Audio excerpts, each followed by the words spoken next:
POV, Nakoyabkang Edit. Before we really dig into our lesson, let's have first an activity. So this activity is called 4 Picks, 1 Word. Dili ko anoy. Now, are you familiar with this game? Naman na sa cellphone, miss. Okay, now for the directions. So you may raise your hand if you're going to answer and share your guesses. Now, are you ready? Ready?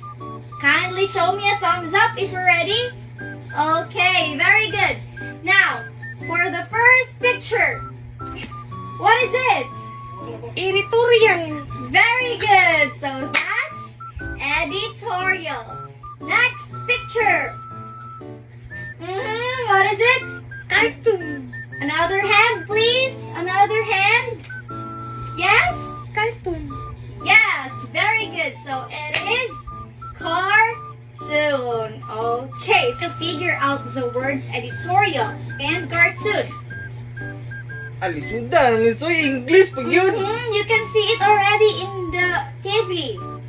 Okay, so here in the editorial, there's a typewriter.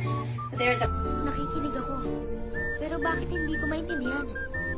who is thinking about what. Okay, now, how do you think cartoons and editorial